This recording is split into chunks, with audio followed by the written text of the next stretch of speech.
ஆத்மா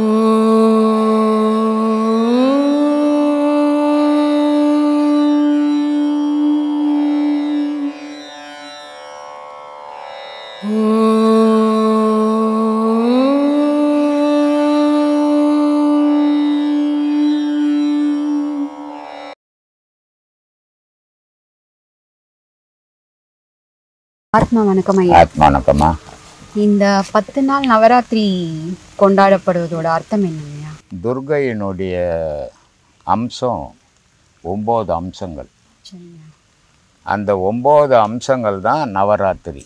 நவம்னா 9ன்னு அர்த்தம். அந்த துர்கை அந்த ஒரு சூரனை, மும்மூர்த்தியாலையும் கொல்ல முடியாத சூரனை துர்கை கொல்றான். ஏன்னா துர்கை தான் ஆதிசக்தி. துர்கை ஆதிசக்தின்னு ஒன்று இல்லைன்னா உலகமன்னே ஒன்று கிடையாது. அப்போது அந்த ஆதிசக்தி மும்மூர்த்தி சிவன், விஷ்ணு, பிரம்மா மூவராலையும் வெல்ல முடியாத அரக்கனவன். அப்படிப்பட்டவனே இந்த மும்மூர்த்திகளும் போய் துர்கை கிட்ட கேட்குறாங்க, அம்மா இந்த மாதிரி அவன் ரொம்ப தொந்தரவு கொடுக்குறான், எங்களால் அவனை வெல்ல முடியல, அதனால் உன் சக்தியால் தான் அவனை கொல்ல முடியும் அப்படின்னும்போது அம்பாள் துர்கையாக மாறுறான். துர்கையாக மாறி அந்த சூரனை வதம் பண்ணுறான். வதம் பண்ணதால் அந்த நாளை நவராத்திரியாக கொண்டாடணும். 9 நாள் போகிறது, 9 அம்சங்கள்.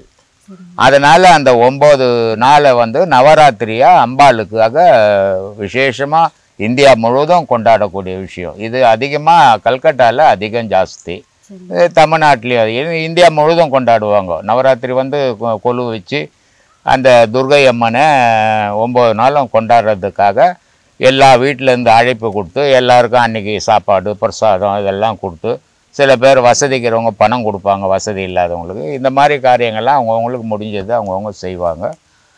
அந்த நாள் அந்த சூரனை வதைத்த நாள் நவராத்திரி நாள். அந்த 9 அவதாரத்தை எடுத்து கொன்றதால அந்த நவராத்திரி பூஜை அம்பாளுக்காக செய்யப்படுறது மாதிரி. கலையாத கல்வியும் குறையாத வயதும் ஒரு கபடு வாராத நட்புன்ற அந்த அபிராமி அந்த அதில் வர அந்த விஷயத்தை நீங்கள் என்ன கருத்து கொள்ளுங்க? 16 செல்வங்களை பற்றி சொல்கிறார். சரிங்க. எது அழியாத செல்வம்? இப்போ 16 செல்வம்னு யாரையாவது என்னப்பா 16 செல்வம்னா, ஆடு வச்சுக்கிறேன், மாடு வச்சுக்கிறேன், குழந்தை வச்சுக்கிறேன், வீடு வச்சுக்கிறேன்னுவாங்க. இதெல்லாம் செல்வம் இல்லை. ஜனாதிபதிக்கு இருக்குது, அதெல்லாம் பிரைம் மினிஸ்டருக்கு இருக்குதா? இதெல்லாம் 16 செல்வங்கள் இல்லை. அவர் சொல்கிற 16 செல்வங்கள் தான் உண்மையான செல்வங்கள். அவர் என்ன சொல்கிறாரு, என்னுடைய வயது மாறக்கூடாது, அப்படிப்பட்ட நிலை எனக்கு வேணும். என்னுடைய நட்பு கபடமான நட்பாக இருக்கக்கூடாது, உண்மையான நட்பாக இருக்கணும் அப்படின்ட்டு அந்த 16 செல்வங்களை பற்றி சொல்லிக்கின்னு வருவாருமா. கலையாத கல்வியும், நான் கற்ற கல்வி என்னை விட்டு போயிடக்கூடாது, என்னை விட்டு நீங்கக்கூடாது. அது அதனால் கலையாத கல்வியும் குறையாத வயதும். என்னை இன்னைக்கு பார்த்தா 20 வருஷம் பார்த்தாலும் நான் இப்படியே இருக்கணும், மாறாமல் இருக்கணும். அப்போது எனக்கு மூப்பு வந்துடக்கூடாது. அதனால் சொல்கிறாரு, குறையாத வயதும் ஓர் கபடு வாராத நட்பும். நம்மளுடைய உறவுகள் எப்படி இருக்கணும்னு சொன்னால், தீமை செய்கிறவனாக இருக்கக்கூடாது, உள்ளத்தில் ஒன்று வச்சுக்கின்னு உதட்டில் ஒன்று பேசக்கூடாது. அப்போது அப்படிப்பட்ட நட்பு எனக்கு வேணாம், அதனால் கபடு வராத நட்பு வேணும் எனக்கு அப்படின்றாரு. அடுத்தது சொல்கிறாரு, நான் எந்த நேரத்தில் என் உடலில் நோய் வாய்ப்பட்டு மலை ஜலம் போகிற மாதிரியான உடல் அமைப்பு இருக்கக்கூடாது எனக்கு. அதனால் சொல்கிறாரு, சலியாத மனமும் அன்பு அகலாத மனைவியும். மனைவி எப்படி இருக்கணும்னா, சலியாத மனம், எப்பவும் எது மேலேயும் நான் வெறுத்துடக்கூடாது, எல்லாத்து மேலேயும் நான் அன்பு கொள்ளணும். இது வேணாம் அப்படின்னு ஒரு பொருளை நான் வெறுக்கக்கூடாது. அதனால சலியாத மனமும் அன்பு அகலாத மனைவியும். நான் தாலி கட்டின அன்னைக்கு என்னுடைய மனைவியினுடைய மனநிலை எப்படி இருந்ததோ அந்த மனநிலை கடைசி வரைக்கும் மாறாம இருக்கணும். அதுக்காக சொல்றாரு, அன்பு அகலாத மனைவி. அன்பு இல்லாத மனைவி ஆயிடக்கூடாது. எனக்கு அன்பான மனைவி. என்னைக்கு தாலி கட்டும் போது அவ என்னை எப்படி நேசிச்சாலோ சாகிற வரைக்கும் அப்படி என்னை நேசிக்கணும், அப்படிப்பட்ட மனைவி இருக்கணும் அப்படின்றாரு. சொல்லிட்டு சொல்றாரு, தவறாத சந்தானம். சந்தானம்னா புள்ளிங்கம், பொண்ணு புள்ளிங்கம். இது என்னுடைய வார்த்தையை மீறி நடக்காத பிள்ளைங்களா இருக்கணும். சந்தானம்னா பிள்ளைங்கன்னு அர்த்தம். அதனால செல்வங்கள் வேற, சந்தானம் வேற. அப்ப சந்தானம்ன்றது என்னுடைய வார்த்தையை மீறாத பிள்ளைங்களா எனக்கு அமையணும். என்னுடைய பேர் எப்பவும் அழியாத பேரா நிக்கணும், நிலையான பேரா இருக்கணும் அப்படின்றாரு.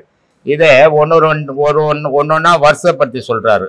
மாறாத வார்த்தையும், நான் இன்னைக்கு சொல்ற வார்த்தை 10 வருஷம் போத்து கேட்டாலும் அதே வார்த்தையை பேசணும்.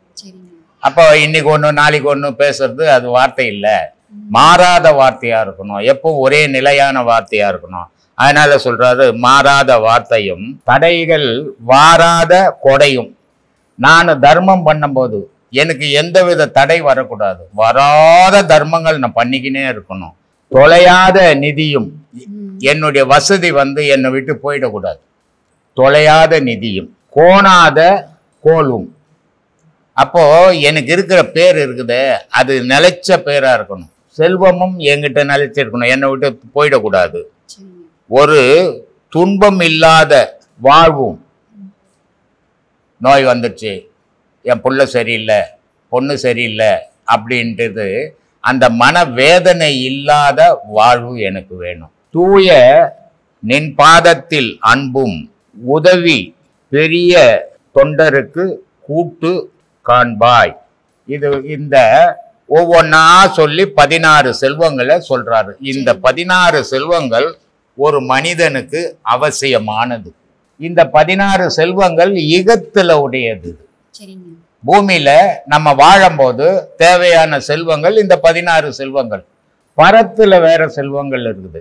அது எப்படின்னா தெய்வத்தோட இணையிற செல்வம், அதுவும் 16 செல்வம் தான். அது ரொம்ப அழகா வள்ளலார் சொல்லுவார். மருந்தோ மருந்து, நம்முள் உள்ள மருந்து, இறப்பு பிறப்பு தவிர்க்கும் பெருமருந்து, தின்னும் கைலை மருந்துன்னுவார். இது இங்கத்தி மருந்து இல்லப்பா, கைலாய மருந்து. இது அந்த 16 கலை. இது 16 செல்வம், அது 16 கலை. அந்த 16 கலை சந்திரகலைன்னு பேரு அதுக்கு. அந்த சந்திரகலை இந்த மூச்சு இல்லாம வாசியா மாறும் போது இறைவனோட கலக்குறது. அங்க மரணமே கிடையாது மனுஷனுக்கு. அப்படிப்பட்ட கலை வேணும்ன்றது. அதனால்தான் இன்னைக்கு கல்யாணத்துங்கள்ல எல்லாம் போனோம்னா வாழ்த்துவாங்க, 16 பெற்று பெருவாழ்வு வாழ்வு அப்படின்ட்டு. 16ன்னா 16 பிள்ளைய பெற்றுக்கிறதுல போலீஸ்காரன் முடிச்சு போடுவான். அதனால இந்த 16 செல்வங்கள் அமையணும் ஒரு மனுஷனுக்கு. இது அமையிறது அபூர்வம். ஆனால் இந்த 16 செல்வங்கள் அமைஞ்சால் அவன் இந்த பூமியில நிரந்தரமான வாழ்வு, நிரந்தரமான பேரு, நிரந்தரமான புகழ் கிடைக்கும். அப்படிப்பட்ட செல்வத்துல மனிதன் வாழணும். எவ்வளவு செல்வங்கள் உயர்ந்தாலும் அவன் மனம் தாழ்ந்தது ஆகக்கூடாது, உயர்ந்த மனமாவே நிக்கணும். பலருக்கு நன்மை செய்யணும், பலருக்கு உதவி செய்யணுன்றதுக்கு இத்தனை செல்வங்களும் இருக்கணும்னு அபிராமி பட்டது. அபிராமி அந்தாதியில அதை விளக்குறாரு, மனுஷனுக்கு இத்தனை வேணும்னு. அதுதான் அந்த 16 செல்வங்கள். அம்பாள் சாமி இருக்குது, முருகா சாமி இருக்குது, விநாயகர் சாமி இருக்குது, சிவன் சாமி இருக்குது. ஏதாவது ஒரு மந்திரம் சொல்லு, ஒரு மந்திரம் சொல்லுப்பா. சாமி மேல ஒரு தோத்திரம் சொல்லு, பூஜை பண்ற மாதிரி. நீ சாமி கும்பல உனக்கு என்ன பொம்பளை கதை? கும்பிட்டுட்டு கேட்டீங்கன்னா நியாயம் இருக்குது. நீ கும்பிடுறதே இல்லை, உனக்கு எதுக்கு பொம்பளை கதை? ஏன் பொம்பளை போறது இல்லை அப்படின்னு சொன்னா, அசுத்தமா இருந்தா பொம்பளை போகக்கூடாது. ஏன்னா பெண்ணுக்கு மட்டும்தான் மென்சஸ், ஆணுக்கு கிடையாது. இருக்குதா? நீ எப்போ வேணா காட்டு மிராட்டி மாதிரி தெரியலாம், பொம்பளை அப்படி தெரிய முடியாது. அதனால அவ சுத்தமான இடத்துக்கு பெண்ணை விடக்கூடாது அப்படின்னு தடுத்தாங்களே தவிர மந்திரம் சொல்லக்கூடாதுன்னு சொல்லலை. இந்த மந்திரம்ன்றது ஐயருங்க அதுக்காக படிக்கிறாங்க. தோத்திரங்கள் எல்லா பிராமண பொம்பளைகளுக்கும் தோத்திரம் தெரியும். ஆனா கோயில்ல பூஜை பண்ண மாட்டாங்க, வீட்டுல பண்ணுவாங்க.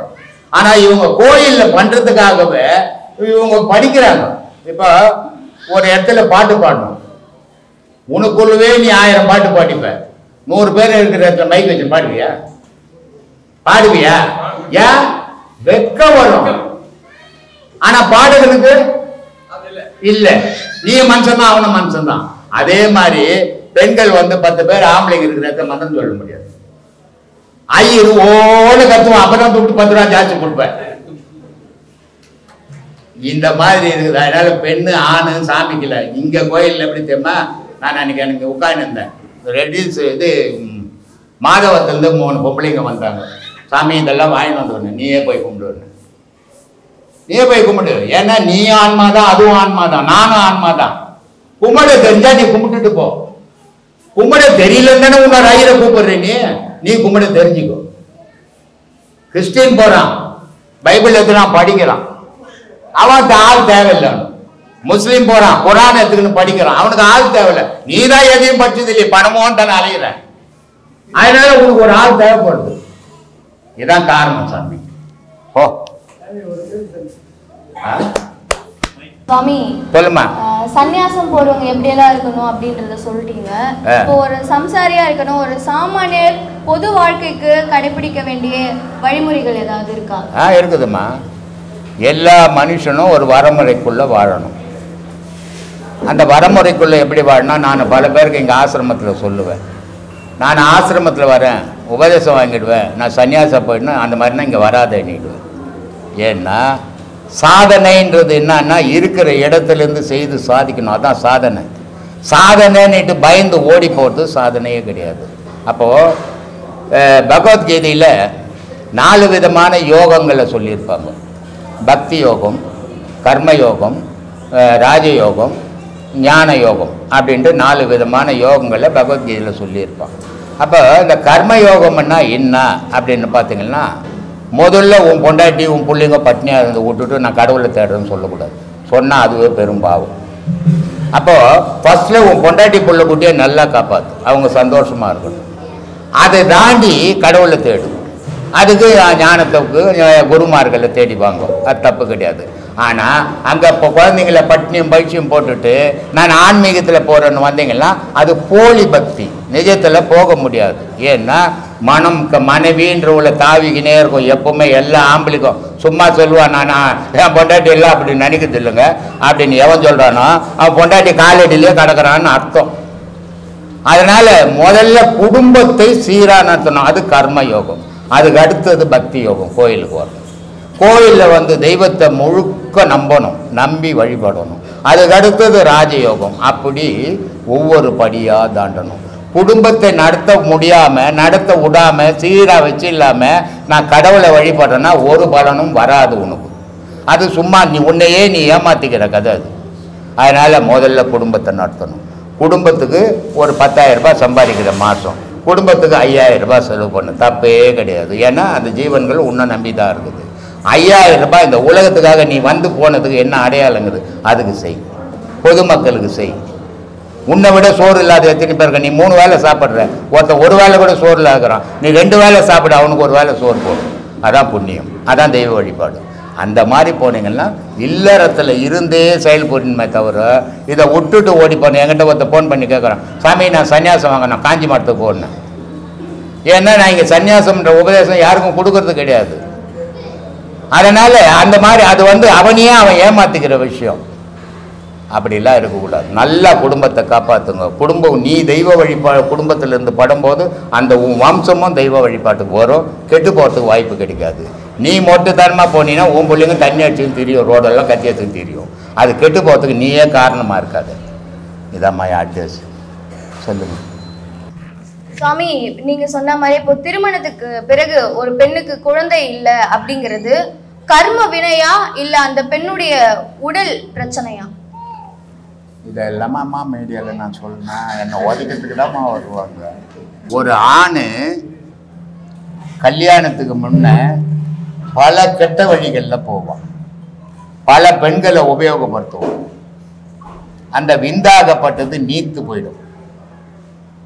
நீத்து போச்சுன்னு சொன்னால் அவன் கல்யாணம் ஆன பிறகு அந்த மனைவியோட உறவு கொள்ளும் போது அது கருத்தரிக்காது, உரப்பு இல்லை. ஒரு 2 பொருள் ஒன்று சேர்ந்து இருந்தால் தான் சேரும். பெண்ணினுடைய சுரோனிதம் உரப்பாகவும் ஆணனுடைய விந்து உரப்பு இல்லாமல் இருந்ததுன்னா ஒரு கரு உருவாகாது.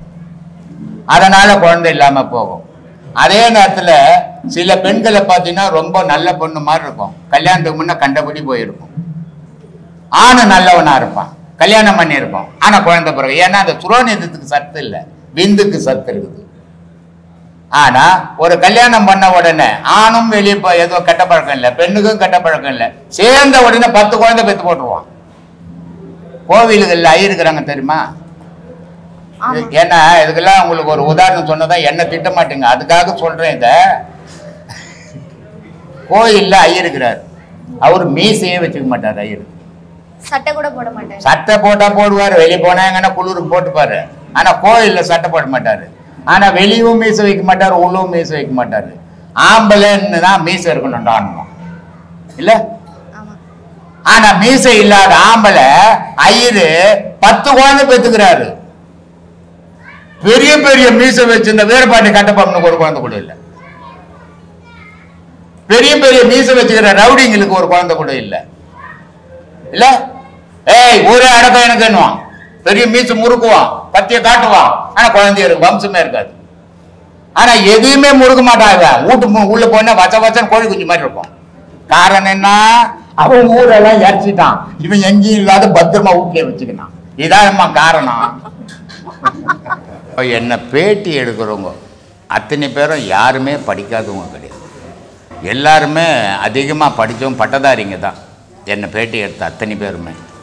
ஆனால் நான் ஒரு 1ஆம் கிளாஸ் கூட படிக்காத ஒரு பாமரை மனிதன் நான். ஆனால் இந்த கேள்விகளுக்கு பதில் சொல்கிறதுக்கு காரணங்கள் என்ன அப்படின்னா, யோகத்தினுடைய அனுபவமும் உலகத்தினுடைய அனுபவத்தையும் சேர்த்து வச்சு தான் உங்களுக்கெல்லாம் பதில் சொல்லினுக்கிறேன். ஆனால் இந்த பதில் இவ்வளோ வேகமாக சொல்கிறதுக்கு காரணம் என்னன்னா, என்னுடைய சீடர்கள் ஊக்கத்தால் தான் இவ்வளோ பதில்கள் சொல்லின்னு இருக்கிறேனே தவிர இதை நானாக பேசுறதில்லை. எனக்குன்னு ஒரு தனிப்பட்ட பெருமை எதுவுமே இல்லை. என்னுடைய பெருமைக்கு எல்லா காரணமும் என்னுடைய சீடர்கள் தான், என்னுடைய பக்தர்கள் தான். அவங்க கொடுக்குற ஆர்வம் தான் நான் பேசின்னு இருக்கிறேன், இல்லைன்னா என்னுடைய பேச்சே இல்லை. மலேசியாவிலேருந்து ஒரு பையன் எனக்கு ஃபோன் பண்ணுறான், எவ்வளோ என்னை ஃபாலோ பண்ணுறான்றத புரிஞ்சுது எனக்கு. என்னுடைய முகம் வாடி இருக்குதான், முன்ன மாதிரி இல்லையா, உடம்பை பார்த்துக்குங்க, உங்களுக்கு ஏதாவது ஒன்று ஆச்சுன்னா நான் செத்து போயிடுவேன் அப்படின்றான். நான் சொன்னேன், என்னப்பா முட்டாள்தனமாக பேசுகிற, அரசியல்வாதிங்க பண்ணுற மாதிரி இருக்கும். நான் செத்து போயிட்டேன்னே என் குடும்பம் பழிக்கும், நீ செத்து போயிட்ட உன் குடும்பம் என்ன ஆகும்? அதனால் அந்த மாதிரி முட்டாள் காரியங்கள்லாம் என்கிட்ட சொல்லக்கூடாது, செய்யக்கூடாது. பக்தி இருக்கலாம், தவறு இல்லை, ஆனால் அதே நேரத்தில் அந்த பக்தி முட்டாள்தனமாக போயிடக்கூடாது அப்படின்னு நினைக்கிறவன் நான். அதனால் இந்த என்னுடைய பேச்சுக்கு, என்னுடைய வேகத்துக்கு, இவ்வளோ இந்த 74 வயசு வரைக்கும் நான் பேசுகிறதுக்கு எல்லாத்துக்கும் காரணம் என்னுடைய பக்தர்களும் என்னுடைய சீடர்கள் தான் சாமி. அதுக்கு முதல் காரணமே இது. இந்த மக்களுக்கு ரொம்ப அது பிடிச்சிருக்குது. அவங்க எல்லா விஷயத்தையும் நம்ம பேசும்போது அவங்க வாழ்க்கையிலையும் நடந்த விஷயத்தையும் பதில் சொல்கிறோம் நம்ம. அது ஒவ்வொருத்தருக்கும் பிடிக்குது ரொம்ப. அதனால இவ்வளோ வரவேற்பு இருக்குது. இன்றைக்கி 4.5 கோடி பேர் பார்த்துருக்குறோம் நம்ம வீடியோ. ஐயாவோட பக்தர்களுக்கோ சீடர்களுக்கோ என்ன மனப்பூர்வமாக ஆத்ம வணக்கம் ஐயா. ஆத்மானம் சாமி. ஐயா ஆத்ம வணக்கம் ஐயா. ஐயா இப்போ இங்கே நாங்கள் எல்லாம் உபதேசம் வாங்கிட்டு நாங்கள் எல்லாம் சந்தோஷமாக இருக்கிறோம். வாழ்க்கை என்னன்னு தெரிஞ்சிருக்கிறோம். நாங்கள் யாருன்னு முன்னாடி நாங்கள் தெரிஞ்சிருக்கிறோம். இந்த வெளி உலகத்தில் பார்க்குற மக்களை யூடியூப்பில் பார்க்குறாங்க, அதை தனித்தனி வேறு இதில் பார்க்குறாங்க. அவங்க என்ன நினச்சிப்பாங்கன்னா, ஏதோ நோய் நொடி அவங்க போகிறது ஆசிரமத்துக்கு, இல்லை எதனா குடும்ப பிரச்சனை இருக்கவங்க மட்டும்தான் ஆசிரமத்துக்கு போகணும். அதுவா எதனா சாவாச்சின்னா அந்த கலப்பத்தை போக்குறதுக்கு இந்த ஆசிரமத்துக்கு போகணுன்னு நிறையா பேரை சிந்திச்சு, நாங்கள் குடும்பத்தில் நல்லா இருக்கிறோம், நம்மளுக்கு எதுவும் நோய் நொடி இல்லை, நாங்கள் எல்லாம் அனுகூலமாக இருக்கிறோம், வசதியாக இருக்கோம், நல்லா சந்தோஷமாக இருக்கிறோம், நாங்கள் போகக்கூடாதுன்னு சில பேர் நினச்சி இருப்பாங்க. அவங்களுக்கு என்ன சொல்கிறீங்க ஐயா? இந்த ஆசிரமத்துக்கு, இந்த தெய்வ வெளித்துக்கு, நம்ம நாயரம் நெறிஞ்சுக்கு யாரெல்லாம் வரணும், இல்லை யாரெல்லாம் வரக்கூடாது, எதான நிபந்தனைகள் இருக்குதையா? நீங்கள் சொல்லி கொடுத்தா தெரியும் ஐயா. மனுஷனுக்கு அவங்கன்னு ஒரு உலகத்தை தயார் பண்ணி வச்சுக்கிறாங்க. அந்த உலகத்தை தாண்டி யாரும் வெளியே வரமாட்டாங்க. ஒரு யாராக இருந்தாலும் முதல்ல துக்கம் எதுனா, நிறைய பேர் ஃபோன் பண்ணுறது என்னன்னா, சாமி எங்கள் வீட்டுக்காரர் இறந்துட்டார், என் பிள்ளை இறந்துட்டாங்க, என் பொண்ணு இறந்துச்சு, நல்ல பையன் சாமி, ஏன் இறந்தான்? அப்போ கெட்ட பையன் சாவலாமா சாமி? நல்ல பையன், தங்கமான பையன், யாருக்குன்னா ஒரு பிரச்சனை அப்படின்னா ஓடோடி போய் ஹெல்ப் பண்ணுவான். ஆனால் இப்போ இல்லை சாமி, வாழ வேண்டிய பையன் செத்து போயிட்டான் சாமி, என்ன சாமி பண்ணுறது? நல்லவன் கெட்டவன்றதுலாம் இந்த உலகத்தில் வர மனுஷனுக்கு மட்டும்தான். மரணத்துக்கு நல்லவனும் இல்லை கெட்டவனும் இல்லை, பிறந்ததெல்லாம் போகணும். நீ நல்லவனாக வந்தால் நல்ல பிறவி, கெட்டவனாக வந்தால் கெட்ட பிறவியில் மாட்ட போகிறான். அப்போ அம்மா வயிற்றுல கருவில் உருவாகும் போதே விதிச்சுட்டான், இந்த டேட்டில் தொடங்கி இந்த டேட்டில் முடிய போகுது. அது நீ நல்லவனாக வாழ்ந்தாலும் நல்லவனாக வாழ்னாலும் சாக போகிறோம், அது நிச்சயம். ஆனால் இதை அவங்க ஏற்றுப்பாங்கன்னா அவங்க ஏற்றுக்க மாட்டாங்க. காரணம் என்ன அப்படின்னா, அவன் கெட்டவனாக வாழ்ந்தாலும் ஒரு வகையில் ஏற்றுப்பாங்க பொழுது. ஆனால் பாடாலப்பான், இவன் பிறந்து நான் படா அசிங்கமே கிடையாது, ஒரு வகையில் செத்து போயிட்டான், இப்போயாச்சும் அந்த வகையில் ஒரு நிம்மதியாகுதுன்னு சொல்லுவாங்க. ஆனால் நல்ல பசங்க ஏன்னா ஒரு அவசரம்னா ஓடுறான், எல்லாத்தையும் எடுத்து செய்கிறான், பின்னால் நல்லா வருவான்னு எதிர்பார்த்த ஒரு பசங்க இறந்துட்டா என்ன பண்ண முடியும்? அந்த அப்பா அம்மாவோட வேதை யார் தீர்க்கிறது அப்படின்னா தீர்க்கவே முடியாது. 1000 சமாதானம் சொன்னாலும் யாருக்குமே அந்த மனசு ஏற்றுக்காது. எவ்வளோ பெரிய ஞானி கடவுளே வந்தாலும் ஏற்றுக்கவே மாட்டாங்க. சரிங்களா? சங்கரர் வந்து ஆதி சங்கரர் ஆற்று வெள்ளம் போயினுக்குது. அவர் முதல்ல நிறைய தடவை சொல்கிறார், அம்மா நான் சன்னியாசி ஆக போகிறேன். அவனே முடியாதுடா அப்படின்ட்டாங்க. நிறைய தடவை அவர் சொல்கிறாரு, நான் சன்னியாசி ஆகணும்னு ஆசைப்பட்றேன் அப்படின்றாரு. அதெல்லாம் முடியாது, நீயும் என்ன மாதிரி கல்யாணம் பண்ணிக்கின்னு சந்தோஷமாக போகணும், குழந்தை குட்டியோடு இருக்கணுன்றாரு. அப்போ என்ன பண்ணுறாரு, நம்ம சங்கரருக்கு அது ஏற்றுக்கவே இல்லை. என்ன பண்ணுறாரு, ஆற்றுல போய் இறங்குறாரு. இறங்கினவுடனே ஒரு முதல்ல ஒரு காலை பிடிச்சிச்சு. காலை பிடிச்ச உடனே அவர் கத்துறாரு. கத்திட்டு நம்ம அம்மா அம்மான்னொடனே அம்மா ஓடி அடிச்சுன்னு போய் நிற்கிறாங்க. என்னடா ஆச்சு? முதல்ல என்னை பிடிச்சி வச்சுமா, என்னை சாப்பிடுமா, நீ தைரியமாக இருமா, நல்லபடியாக இரு, நான் போகிறேம்மா அப்படின்றாரு. அம்மா விடுவாங்களா?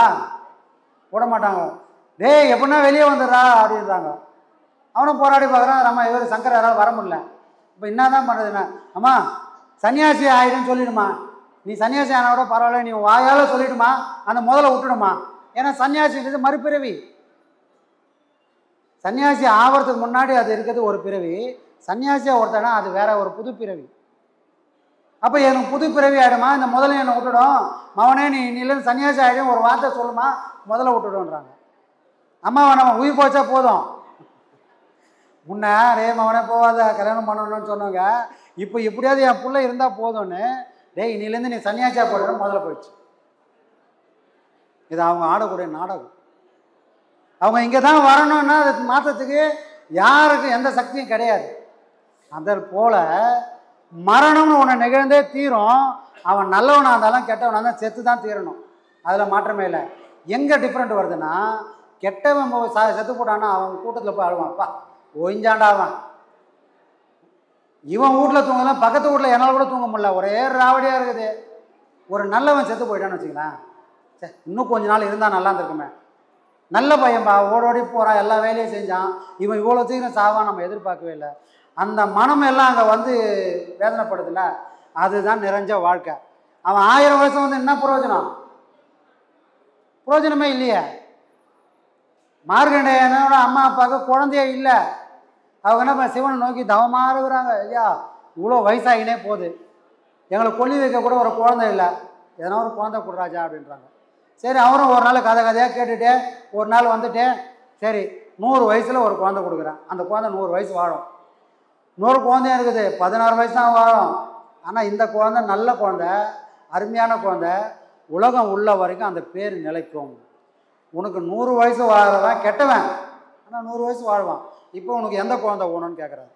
யாரே சிவபெருமானு அவங்க அம்மா அப்பா வந்து கேட்குறாரு. அப்போ சொல்கிறாங்க, அநியாயம் முடிச்ச உனக்கு பக்கத்தில் வச்சுன்னு நான் எனக்கு பாடாத பாட பண்ணான், 11 வயசில் போனால் கூட பரவாயில்ல, ஒரு நல்ல குழந்தையாக கொடு, பார்த்து பொறுக்கி நல்ல பீஸாக ஒன்று கொடுன்ற மாதிரி சிவபெருமானக்கிட்ட அவங்க அம்மா வந்து கேட்டு வாங்கிறாங்க. அவரும் வளர்ந்துக்கினே வராரு. இது வரைக்கும் பிரச்சனை இல்லை. இந்த 14-12 வயசு தாண்டவுடனே இவங்க அம்மா அப்பா என்ன பண்ணாங்க, 16 கிட்ட வந்தோடனே வேதனை. அவங்களுக்கு தெரியும் 16ல் பையன் கதை முடிஞ்சு போச்சு, ஆனால் நல்ல சிவ பூஜையில் இருக்கிறான், நல்ல தங்கமாக இருக்கிறான், செத்து போகிறானே அப்படி என்ன பண்ண அவங்க மூலையில் போய் 2 பேரும் அழுகுறாங்க. இது பிள்ளைக்கு தெரியாது, ஆனால் புள்ள கவனிக்கிறான் மார்கண்டேயன். என்னம்மா அப்பப்போ போய் தனித்தனியாக போய் உட்காந்து அழுகுறீங்க, காரணம் சொன்னால் என்னால் முடிஞ்சால் நான் தீர்த்து வைக்கிறேன் அப்படின்னும் போது அவங்க சொல்கிறாங்க, டேய் இந்த மாதிரி நீ வரம் வாங்கி பெற்ற புள்ள, ஆனால் வரம் கொடுக்கும்போதே சிவபெருமான ஒரு ட்விஸ்ட் ஒன்று வச்சிட்டாரு. 16 வயசு தான் கேரண்டி, அதுக்கு மேலே விட மாட்டான், தூக்கின்னு போடுவான் பையனை அப்படின்னு சொல்லிட்டாரு. இப்போ 16 வருஷம்டா, உன்னை எப்போ தூக்கி போவான்னு தெரியல, தினம் தினம் எனக்கு அந்த வேதனை இருக்குது அப்படின்றாங்க. அப்படியாம்மா, சரிம்மா நான் இதுக்கு ஒரு முடிவு பண்ணிக்கிறேன் அப்படின்னு என்ன பண்ணுறாரு, யம வரான். யம வந்தவொடனே அவர் சிவபெருமானை போய் கட்டி பிடிச்சிக்கிறார். சிவபெருமானை கட்டி போச்சவொடனே யம என்ன பண்ணுவான், விடுவானா, நீ யாரை போச்சாலும் உனக்கு கூட்டும் போகிறதுக்கு தான் வந்துக்கிறேன். அவர் என்ன பண்ணுறாரு, தூக்கி போடும்போது சிவபெருமானையும் சேர்த்து பிடிக்கிறார். இப்போ சிவபெருமானு யமனை எட்டி உதைக்கிறார். யாருக்காக? தன்னை அடக்கலமான பக்தனுக்காக யமனை சிவபெருமானு எட்டி உதைக்கிறார். இது என்ன சாமி தத்துவம்? அப்போ நாளைக்கு போய் நம்ம சிவலிங்கெல்லாம் புஷ்டோம்னா யமனை எட்டி வச்சுருவாரோ அப்படின்னா, சிவலிங்கத்தை பிடிச்சி எல்லாம் சேர்த்து தான் போனோம். அவன் சிவன் நினச்சி பிடிச்சான்னா உன்னை போய் காப்பாற்றுவான். யாருக்கு அந்த தெம்பு இருக்குது, யாருக்கு அந்த தெளிவு இருக்குது? யாருக்கும் இல்லையே. அப்போ மார்கண்டேயனுக்கு மட்டும் அது எப்படி கிடச்சிதுன்னா, இப்போ கொடிமரம் வச்சுக்கிறேன் பாருங்க, அதுதான் அது கதை. 36 தத்துவங்களை எவன் கடந்தானோ அவன் சிவனை அடைவான், சிவனை எவன் அடைஞ்சானோ அவனை எட்டி சிவன் உதைப்பான். யாரா? யமனை. சரிங்களா? அவன் தான் இங்கே மகானாபம் ஞானியாபம் உலகத்தில் வாழ்வான்றது தான் அந்த கொடிமரத்தோட தத்துவம். இது மார்கண்டேய தத்துவம். சரிங்களா? இதை தான் சம விஷயம். இதை எல்லாருக்கும் புரியாது. அவங்க வேதனையிலே இருக்கிறாங்க. இருந்த வரைக்கும் லாபம். புரியுதுங்களா? என் பிள்ளை செத்து போயிடான், நல்லவனா செத்து போகிறான். முன்னெல்லாம் மக்கள் இருப்பாங்க, போருக்குன்னு போனால் வீட்டில் ஒரு பிள்ளைய கொடுக்கணும், வீட்டில் ஒரு பிள்ளைய அனுப்பணும். சண்டைன்னு வரும்போது ராஜா கேட்பாரு, வீட்டுக்கு ஒருத்தனை வர சொல்லுங்க அப்படின்னு. போய் தான் ஆகணும். தெரிஞ்சே தான் அனுப்புவாங்க அந்த காலத்தில் அம்மாங்களாம். போனால் திரும்பி வருவானோ வரமாட்டானோ தெரியாது. ஆனால் என் பிள்ளை ஒருவேளை பணமாக வந்தால் கூட எக்காரணத்தை முதுகில் குத்தி வரக்கூடாது, நெஞ்சில் தாங்கி வரணும். அந்த மாதிரி அந்த காலத்தில் நினச்சா மாதிரி இந்த காலத்தில் இருக்கிற அம்மா அப்பா என்ன நினைக்கணும், செத்து போகிறது விதி, அதை மாற்றவே முடியாது. அவன் சாவர வரைக்கும் நல்லவனாக வந்தானா அந்த சந்தோஷத்தோட நல்லா இருக்கும். இதை நினச்சிட்டாங்கன்னா அங்கே வேதனை இருக்காது சாமி. கடவுளை திட்ட வேண்டிய வேதனை இருக்காது. எல்லாம் இங்கே நிர்ணயிக்கப்பட்டது. அவனும் அவன் மட்டுமா சாவ போகிறான், நாளைக்கு நானும் சாவ போகிறேன். நான் போகிறதுக்குள்ளே என்னால் முடிஞ்சது எல்லாத்தையும் செஞ்சுட்டு போயிடணும். இவ்வளோதான் சாமி. இதை நினச்சாங்கன்னா அவன் கண்ணில் தண்ணீர் வராது, நிம்மதியாக இருப்பாங்க. நிம்மதி தானே வேணும், பெருசாக வேற ஒன்றும் இல்லை. இது எல்லாருக்கும் தெரியணும். யாரெல்லாம் வரணும்? இது இந்த கலை கற்றுக்கிறதுக்கு யாரெல்லாம் வரணும்? எல்லாருக்குமே இந்த கலை பொதுவானது, பொருத்தமானது தான். ஆனால் இதை வாங்கிறதுக்கு முன்னாடி அதனால் நம்மளால் பண்ண முடியுமான்றதை அவங்கள எடை போட்டு பார்த்துக்கணும். ஒரு தடவை வந்துட்டு ஐயா சொல்லுவாரு, இது புலிவால் பிடிச்சிட்டேன்னா ஒன்று அது சாகணும், இல்லை நீ சாகணும். இது ரெண்டுத்தில் ஏதோ ஒன்று நடந்தே தீரும். அப்போ இந்த தெளிவு இருக்கணும். இதை வந்தால் நான் பண்ண முடியுமா? ஏதோ கோயிலுக்கு போகிற மாதிரி போகிறதும் வரதுமா இங்கே நடக்காது. ஒரு தடவை இறங்கிட்டா அதில் இருக்கிற லாபம் நஷ்டம் எல்லாத்தையும் நீ அனுபவிச்சு தான் ஆகணும். உடல் ரீதியாகவே உன் உடம்பு மாறிடும்.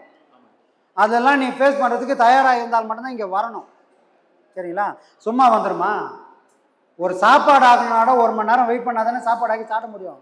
அப்போ ஞானம்ன்றது உன்னை பக்குவப்படுத்த போகிற ஒரு பொருளை நீ அடையணும்னு சொன்னால் எவ்வளோ காலம் வேணும், அவ்வளோ காலமும் நீ எவ்வளோ சோதனையை தாங்கியிருக்கணும். சோதனை இல்லாமல் சுகம் கிடைக்கவே கிடைக்காது. இது விதிக்கப்பட்டது. சுகம் வேணுன்றவங்களாம் சோதனையை எதிர்கொண்டு போகிறது இருந்தால் அது கண்டிப்பாக நடக்கும். சரிங்களா? அப்போ தெளிவோடு வந்தாங்கன்னா அவங்களுக்கு இந்த தெளிவு கிடைக்கும்.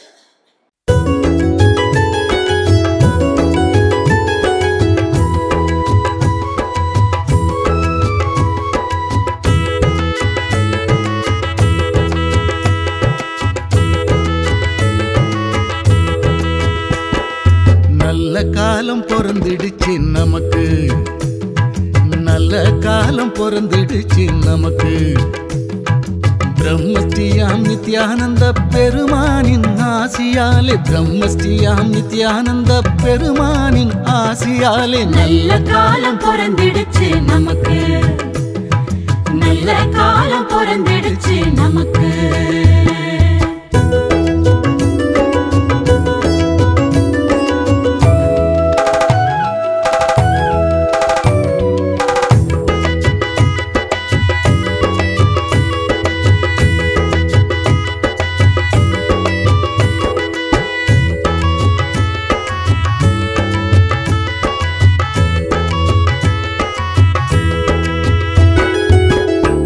வந்தோம் உள்ளத்திலே திருப்பம் வந்தது, கூடி வந்தோம் குடும்பத்திலே குறைகள் தீர்ந்தது.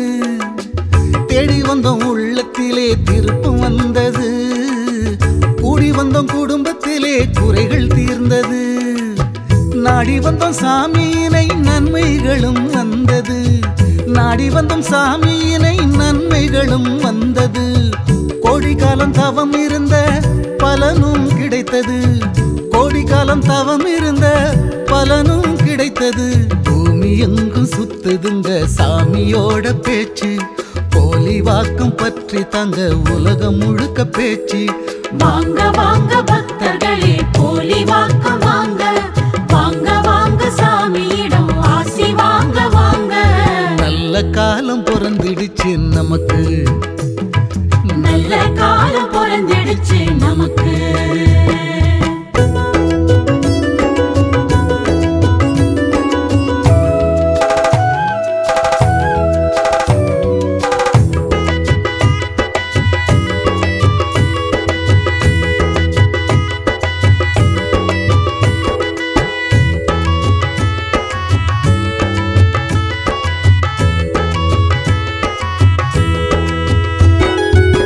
ஜாதி மத பேதமின்றி ஜனங்கள் சேருது,